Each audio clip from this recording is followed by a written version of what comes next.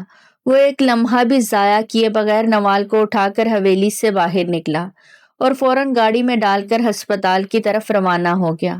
نوال کی بے ہوشی اور چہرے پر لگے زخم اس کی روح کو چیر گئے تھے۔ اس کے دل میں صرف ایک سوال گونج رہا تھا، آخر کیوں اس معصوم کے ساتھ ایسا کیا گیا؟ اس نے گاڑی کی رفتار بڑھا دی۔ نوال اس کی گود میں بے ہوش پڑی تھی، اس کے ہونٹ سے خون بہہ رہا تھا اور چہرے پر تھپڑوں کے نشان صاف دیکھے جا سکتے تھے۔ اس کی سانسیں معمولی سی تھیں، لیکن اس کی بے ہوشی دائم کے دل کو زخمی کیے جا رہی تھی۔ ہسپتال پہنچتے ہی وہ اسے فوراً ایمرجنسی میں لے گیا۔ ڈاکٹرز نے اس کو اسٹریچر پر لٹایا اور اس کا فوری معائنہ شروع کر دیا۔ وہ بے چینی سے باہر ٹہل رہا تھا، اس کا دل بے قابو ہو کر دھڑک رہا تھا۔ تھوڑی دیر بعد ڈاکٹر باہر آیا تھا۔ آپ کی پیشنٹ کو شاید کافی شدید تشدد کا سامنا کرنا پڑا ہے، جس کی وجہ سے یہ بے ہوش ہو گئی تھی۔ ہم نے انہیں ڈرپ لگا دی ہے، خوش قسمتی سے ان کی حالت خطرے سے باہر ہے۔ لیکن ڈاکٹر کے الفاظ رک گئے، جیسے وہ مزید کچھ کہنا نہیں چاہتے تھے۔ لیکن کیا؟ ڈاکٹر صاحب صاف صاف بتائیں، دائم نے بے قراری سے پوچھا تھا۔ دیکھیں، ان پر جسمانی تشدد کیا گیا ہے اور یہ کسی بھی حالت میں درست نہیں ہے۔ ایک معصوم کم عمر بچی پر اس طرح کا ظلم ناقابل قبول ہے۔ آپ کو ان کا خاص خیال رکھنا چاہیے۔ یہ سنتے ہی دائم کی روح جیسے لرز گئی، اس کے دل پر ایک بوجھ سا آن پڑا۔ وہ خود کو اس بات پر ملامت کرنے لگا کہ اس نے نوال کو حویلی میں چھوڑا ہی کیوں۔ اس کی معصومیت، اس کا نازک وجود اور اس کے خلاف حویلی والوں کی سفاکیت، یہ سب سوچ کر دائم کا دل پھٹنے لگا۔ نوال کو وارڈ میں منتقل کر دیا گیا تھا۔ وہ اس کے پاس بیٹھ گیا، اس کا ہاتھ تھامے اپنی آنکھوں سے بہنے والے آنسو روکنے کی ناکام کوشش کرنے لگا۔ وہ اس کے چہرے پر پڑے زخموں کو دیکھ رہا تھا جو اس کی بے بسی اور درد کے گواہ تھے۔ اس نے دل ہی دل میں ایک فیصلہ کر لیا تھا کہ وہ نوال کو اب کبھی حویلی واپس نہیں لے کر جائے گا۔ وہ اس معصوم کو ان بے حسوں کے درمیان مزید نہیں چھوڑ سکتا تھا۔ میں اس کا محافظ ہوں، اس کا ساتھی اور اس کی خوشیوں کا ذمہ دار بھی۔ میں کیسے اس سے لاپرواہی برت سکتا ہوں؟ وہ خود سے بولا تھا۔ اس کا دل یہ سوچ کر اور زیادہ دکھنے لگا تھا، لیکن وقت نے اسے یہ بتا دیا تھا کہ وہ اس کی زندگی کا سب سے اہم حصہ بن چکی ہے۔ وہ اپنی محبت کو مزید کسی کے ظلم کا شکار نہیں ہونے دے گا۔ دائم نے اس کے چہرے پر محبت سے ہاتھ رکھا۔ میری جان، اب تمہیں کسی چیز کا خوف نہیں ہوگا، میں ہوں تمہارے ساتھ ہمیشہ۔ نوال بے ہوشی کی حالت میں تھی، لیکن دائم کی باتوں میں محبت اور خلوص صاف چھلک رہا تھا۔ فارم ہاؤس کی خاموش فضا میں دائم نوال کو لے کر آیا تھا۔ گاڑی سے اترتے ہی نوال نے چاروں طرف نگاہ دوڑائی۔ یہ جگہ ایک خواب جیسی لگ رہی تھی۔ دور دور تک پھیلا سبزہ، ایک پرسکون سا ماحول اور وہ خوبصورت گھر جو دائم نے نوال کے لیے چنا تھا، مگر اس کی آنکھوں میں اب بھی وہ چپ تھی جو دائم کو بے چین کر رہی تھی۔ دائم نے آہستہ سے اس کو سہارا دیا اور اسے فارم ہاؤس کے اندر لے آیا۔ اس نے نوال کو ایک آرام دہ صوفے پر بٹھایا اور اس کے قدموں میں بیٹھ کر محبت بھری نظروں سے اسے دیکھنے لگا۔ نوال کی آنکھوں میں تھکن اور دکھ تھا، زبان پر خاموشی کی مہر لگی تھی۔ نوال، یہ گھر اب ہمارا ہے، صرف تمہارا اور میرا۔ یہاں کوئی نہیں ہوگا جو تمہیں تکلیف دے، کوئی نہیں جو تمہاری عزت کو رون سکے۔ ہم یہاں سکون سے رہیں گے، دور ان سب سے جو تمہیں رلا دیتے تھے۔ نوال نے آنکھیں اٹھا کر اس کی طرف دیکھا، لیکن وہ کچھ کہہ نہ سکی۔ دائم اس کی خاموشی کے پیچھے چھپے درد کو محسوس کر سکتا تھا۔ وہ اٹھ کھڑا ہوا۔ ٹھہرو، میں تمہارے لیے کچھ کھانے کو لاتا ہوں، وہ کہہ کر کچن کی جانب بڑھ گیا۔ وہ ملازمہ سے کچن سے کھانا لے کر آیا تو اس نے پلیٹ نوال کے سامنے رکھی، اپنے ہاتھوں سے نوالے بنا کر اس کو کھلانے لگا۔ چلو کھاؤ، تم نے بہت دیر سے کچھ نہیں کھایا۔ آپ سچ کہہ رہے ہیں، ہم واقعی اس گھر میں رہیں گے؟ وہ چونک کر بولی تو دائم کے چہرے پر مسکراہٹ آ گئی۔ ہاں نوال، یہ گھر صرف تمہارا اور میرا ہے، یہاں کوئی اور نہیں ہوگا، کوئی ظلم کرنے والا، کوئی تکلیف دینے والا، یہ گھر صرف تمہارے لیے ہے، تمہارے سکون کے لیے۔ وہ محبت سے بولا تھا، اس کی آنکھوں میں معصوم سی چمک آ گئی، وہ بچوں کی طرح خوش ہو گئی اور بے اختیار دائم کے گلے لگ گئی۔ دائم نے ہلکے سے اسے تھپ تھپایا۔ تھوڑا سا فاصلہ رکھ کر بات کیا کرو، ورنہ پھر خود ہی مشکل میں پڑ جاؤ گی۔ وہ اس کے ہونٹوں کا لمس اپنے سینے پر محسوس کرتے مخمور لہجے میں بولا۔ کیا مطلب، کون سی مشکل؟ نوال نے حیرانی سے پوچھا تھا۔ کچھ نہیں، تم آرام کرو، کمرے میں جا کر میں یہ برتن رکھ کے آتا ہوں۔ دائم نے اسے شرارتی نظروں سے دیکھ کر کہا۔ وہ ہونکوں کی طرح اس کو دیکھ کر رہ گئی۔ دائم کی معنی خیز بات اس کے سر کے اوپر سے ہی گزر گئی تھی۔ وہ دائم کے فون پر کارٹون دیکھنے میں مگن تھی اور دائم اس کے پاس بیٹھا لیپ ٹاپ پر کام کر رہا تھا۔ نوال کی معصوم ہنسی اور کارٹون کے کرداروں کی آوازوں نے ماحول کو ہلکا پھلکا بنا رکھا تھا، لیکن اچانک دائم کے فون کی اسکرین پر کال آنے لگی۔ نوال نے بے دہانی میں فون اٹھایا اور اسکرین پر نظر دوڑائی۔ اس پر لکھا